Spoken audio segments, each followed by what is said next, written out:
Because today we are witnessing an Indian foreign policy that suffers no fools. If you've seen shots of our External Affairs Minister Dr. Jaishankar landing in Islamabad, you can see from the body language that this high-profile Pak visit will only and only be on India's terms. This means we will not engage with Pakistan and we will assert our superiority in the SCO. This, viewers, is the ghus ke jawab denge policy that Pakistan and all other terror havens should never forget. Speaking of which, look at what India has done to Canada. Justin Trudeau is at it again. Over the last 2 days, we've heard a repeat of the same old charges from the Canadian Prime Minister for the same old reasons. Vote bank politics. There is still no specific evidence from Trudeau or the Canadian police, which also now claims that the Indian government is using the Bishnoi gang to target Khalistani separatists. Viewers, unlike Trudeau, his police at least use the proper phraseology. Wrong as they are, they clarified that only pro-Khalistanis were apparently under crosshairs, not random Indian origin Canadian citizens. What does it mean? In other words, Trudeau's police had admitted to safeguarding those who are against the idea of India. But we should not expect any better from Trudeau. Let me tell you why. Those who have followed Khalistani politics in Canada for the last 4 or 5 decades will be forgiven for having a sense of deja vu. The period we are referring to is the first half of the 80s. For the first 4 years of that fateful decade, the Prime Minister of Canada was another Trudeau, Justin's father, Pierre. The period coincided with the Bhindranwale-led terror in Punjab. Even then, there were a number of prominent separatists operating and plotting on Canadian soil, which was home to the largest population of Sikhs outside India. Towards the end of Pierre Trudeau's regime and for the subsequent year, a number of inputs were allegedly received about Khalistani terrorist plots on Canada's soil. Apart from tip-offs and wiretaps, there were also direct warnings by India's Foreign Intelligence Agency, the RNAW. All of these inputs were ignored, overlooked, and this proved to be very costly. Because on the 23rd of June 1985, the Air India Flight 182, flying from Montreal to London, was blown using a bomb about 200 kilometers off the coast of Ireland. Viewers, it was a Boeing 747 named Kanishka. It was an Indian jumbo jet with 329 people on board, including 268 Canadians. I'm underlining that. All 329 people died. Even today, almost 40 years on, it's remembered as the worst terror attack in Canadian history. Now, the Air India bombing was probed in Canada for decades after it happened. In 2010, the then Canadian Prime Minister, Mr. Harper, even apologized to the victims' families for the catastrophic failures that resulted in the terror attack.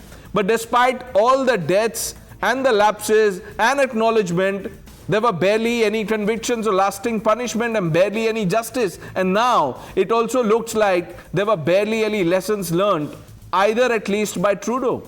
Apart from everything else he's been warned about, perhaps Trudeau should also know that the group that carried out the Air India bombing was the Babbar Khalsa. The very same Babbar Khalsa, viewers, was spun off into the Khalistani Tiger Force, which was being led by Trudeau's blue-eyed boy, Hardeep Nijjar. And that's how, viewers, history repeats itself. A desperate political situation combined with a legacy of dangerous politics has created a tinderbox in Canada. And for his country's sake, it's time that Trudeau dropped the belligerence and acted against terrorists instead of trying to win their votes. It's like Hillary Clinton tellingly said, you can't keep snakes in your backyard and expect them only to bite your neighbors. And now it's as true for Canada as it is for Pakistan. Let's open this up. Smita Prakash continues with us. Maruf Raza joins the panel. Lt Gen Sanjay Kulkarni also with us. Kamar Chima, Abdul Samad Yaqub, both joining us from Pakistan. Kamar Chima, good evening. You must be feeling left out. We are talking about Terror Apologists Canada. For a moment, the focus is off Pakistan. I think India has a difficult job to declare every country on the planet a terrorist country, despite the fact the Canadians have proved and the Americans are just trying to make you a good boy. And today you have just sent a team to United States because you really fear that if you just treat the way you're trying to treat the Canadians, they're going to give a very tough time. And remember, last time Prime Minister Modi went to the United States, the same day the American Civil Court asked for the arrest warrants for the Indian NSA.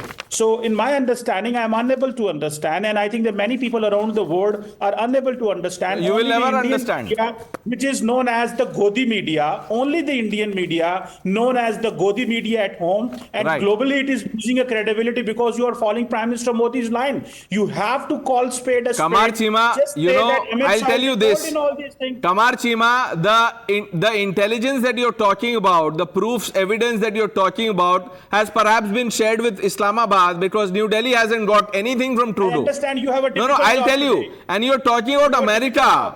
The Indian media Americans has a found difficult job. Osama bin Laden in heart of Pakistan, if you've just forgotten that. So But you know, Maruf, just listen look, to it's a Trudeau. bit rich for Pakistan at least to be talking about all this. Well, Pranesh, you see, one thing which always has puzzled me when I was with Times Now and when I've since left Times Now also, that why is it that you get people who are unable to give any sensible, cogent argument to justify or question Pakistan's terrorist credentials, like Mr. Parvez Iqbal Cheema, who is an establishment of Pakistan rabble-rouser. Now, as far as India is concerned, India has made it very clear that we are not in the process of reviving diplomatic dialogue with Pakistan. And Pakistan has got this platform, kind courtesy of China, which wants to continue to have Pakistan in play in the Asian geopolitical scenario, whether the SCO summit or various other meetings that China encourages Pakistan to be part of. The problem is that the SCO summit is not about bilateral dialogues. The SCO summit is about a whole lot of other things Right. that the SCO countries hold dear, whether it's trade, whether it's technology, whether it is AI and other new forms of issues that have come up in discussion. Right. These are the things that we need to talk about if we need to progress. Pakistan will continue to play with terrorism as a tool of foreign policy, and we have to continue to block its efforts. It's like, mosquitoes and insects coming at you from Pakistan's outside. national game is terrorism. But you know, I want to bring in Abdul Samad Yaqub. Mr. Yaqub, I am quoting someone. Listen to it carefully and tell me who said this. You know, you must have heard Kamar Cheema with attention. He is lecturing India on what to do, how to go about things. Shahbaz Sharif is traveling to different countries with a begging bowl, but none of them are giving him a penny, unquote. Do you know who said this? Imran Khan. Imran Khan. Yeah. What has changed See, in Pakistan?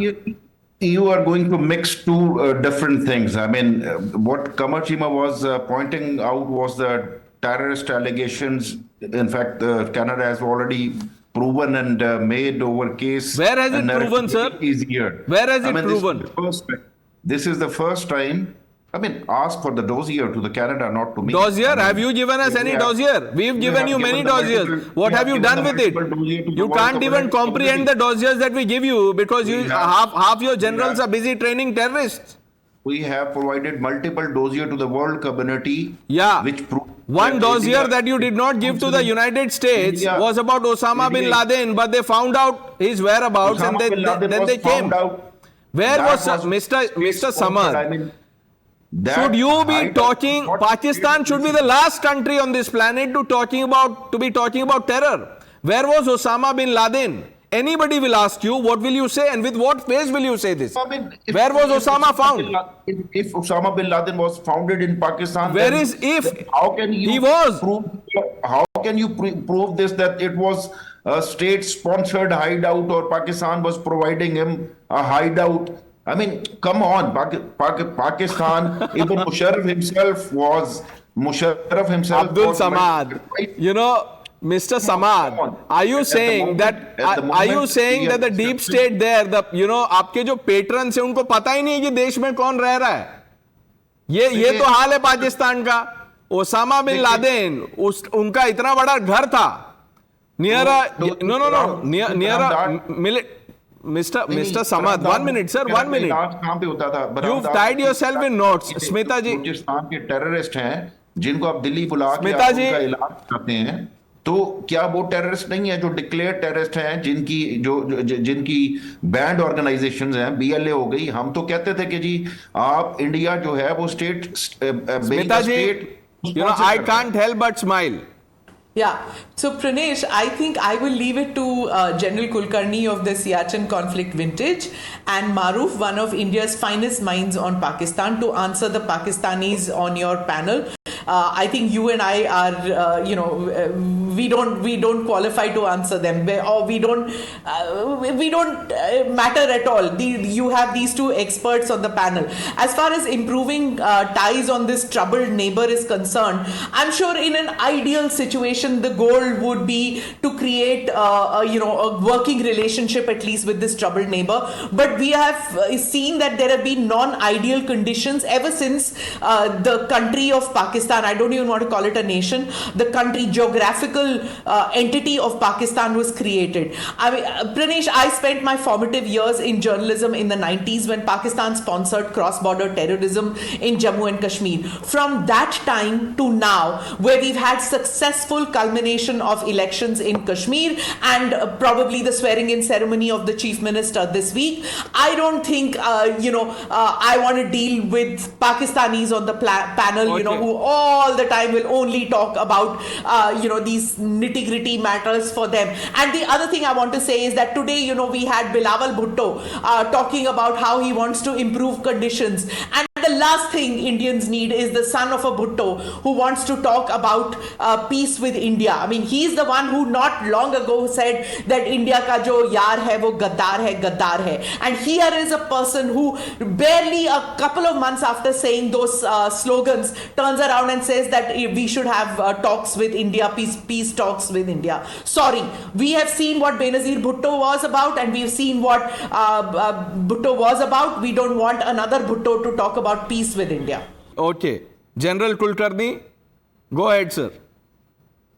Pranesh, Pakistan has always used terrorism as an instrument of state policy. There is no denying the fact. Pakistan today is battling Balochistan Liberation Army, is battling the Tehrik-e-Taliban, Pakistan, Taliban. It does not know what's hitting him. And now, at the same time, it wants to sponsor Jaish-e-Mohammed, all guys, Lashkar-e-Taiba into Kashmir.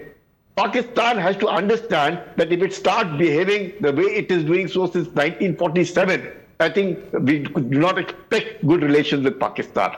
Terror cannot be a part of good relations. You have to denounce and you have to give up terrorism. And now, at the behest of China, if Pakistan continues to do what it is doing, we're trying to pressurize, push terrorists into India. This is not what Pakistan should be. Pakistan is a neighbor.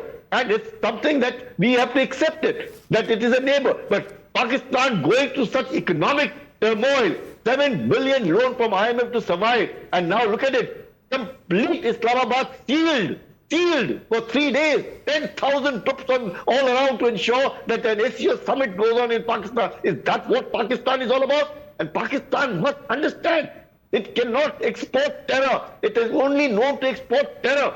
That is not what Pakistan is all about. Smita ji was talking about the alphabet B, and I want to bring in the alphabet C.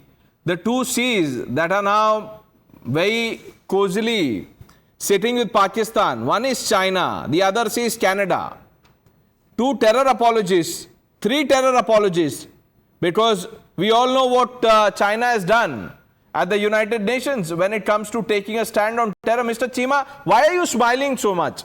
आपको अच्छा लग रहा होगा Canada भी हमारे साथ आ गया. We are now in the big league. China, Canada. I'm smiling because the 2 male guests from Indian side, they are blood pressure patients, and you brought them on a national TV at 9 p.m. They are not. So I got them for belt. No, 1 minute, sir. If you read the text, 1 minute, sir. First of all, don't make these remarks, blood pressure and all that. 1 minute. Kamar Chima, please. ऐसे मत कीजिए. Argue on logic. Don't say all of this. Don't say all of this, Tamar Chima. I've so far, restrained myself. So, let's have a civilized debate. Otherwise, we'll have to resort to bell treatment. That I don't want to go that far because we don't have the time. Make your point. We have heard the feminism theory where the women are always talking of peace and the women are talking that we should gel together. But here I have seen a different kind of a woman from India who is saying that, oh, this is a jingoism. This is what we have to support. Yeah, because she was, no. Smita Prakash was showing you the mirror. You're not aware of the Pakistani history. So after the show, you also have a show on YouTube. After the show, read about or just watch Smita Prakash's clip once again. It'll take you 3 attempts, but you will get it. We've run out of time. Otherwise, I would have injected more sense into both of you. I thank all of you for joining us. The news hour with Navita Kumar on the other side.